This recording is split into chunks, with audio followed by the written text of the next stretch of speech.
बादलों पे देख ले बेफिक्री सा हंसता चला सरफिरा चला सरफिरा।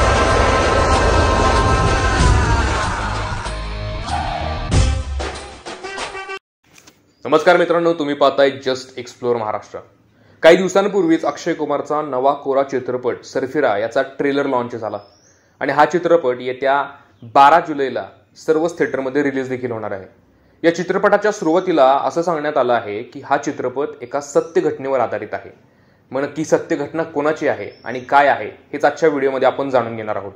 मी तुमच्या चित्रपटाबद्दल असणाऱ्या उत्सुकतेला मारहाण करत नाहीये, तर या चित्रपट नक्की कोणत्या सत्य घटनेवर आधारित आहे याची थोडक्यात आपण माहिती घेणार आहोत। चला तर मग पाहूया। त्यापूर्वी आपल्या व्हिडिओला शेअर करा आणि आपल्या चॅनलला सबस्क्राइब करायला विसरू नका। मित्रांनो, हा चित्रपट काही जणांनी बघितला देखील असेल, कारण हा चित्रपट तमिळ इंडस्ट्रीमध्ये 2020 ला सोरारी पुट्रू या नावाने रिलीज झाला होता। त्यामध्ये सूर्या नावाच्या ऍक्टरनं मेन लीडचा रोल केला होता। परंतु याच सोरारी पुट्रूचा रिमेक आहे हा सरफिरा, जो आता हिंदीमध्ये बनत आहे। परंतु ही कहाणी कोणत्या पुस्तकातून इन्स्पायर झाली, तर ही कहाणी इन्स्पायर झाली होती अ सिम्पली फ्लाय अ डेक्कन ओडिसे या पुस्तकाचे लेखक आहेत GR गोपीनाथ। होय, गोरूर रामस्वामी गोपीनाथ ह्या व्यक्तीच्या जीवनचरित्रावर हा चित्रपट आधारित आहे। यांचा जन्म झाला होता 13 नोव्हेंबर 1951 ला कर्नाटकामधील एका छोट्याशा सर्वसामान्य कुटुंबामध्ये। यानंतर त्यांनी इंडियन मिलिटरी अकॅडमीतून आपलं ग्रॅज्युएशन पूर्ण केलं आणि भारताच्या सैन्य दलामध्ये त्यांनी आपली सेवा ही सुरू केली।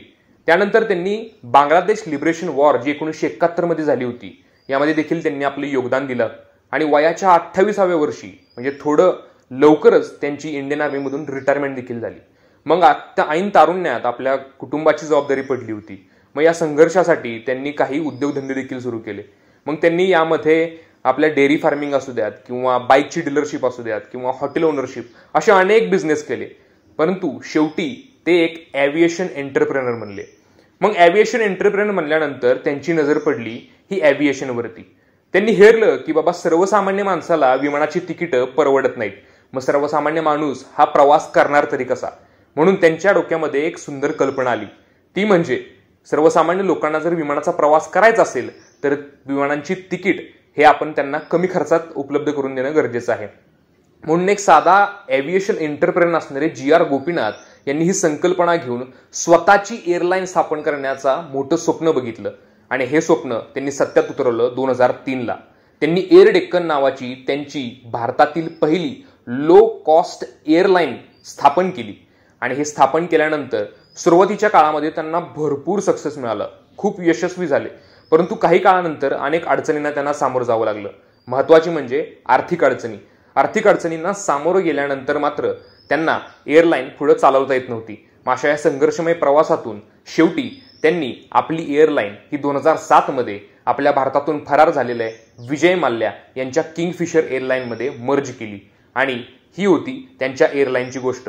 परंतु एक सर्वसामान्य माणूस जेव्हा सर्वसामान्य माणसांसाठी अशी एखादी संकल्पना सत्यात उतरवण्याचा प्रयत्न करतो, त्यासाठी त्यानं जो संघर्ष केलेला आहे किंवा त्या चित्रपटामध्ये नक्की काय बारीक सारीक गोष्टींचा आढावा घेतलेला आहे हे आपण चित्रपट पाहूनच आपल्याला समजणार आहे।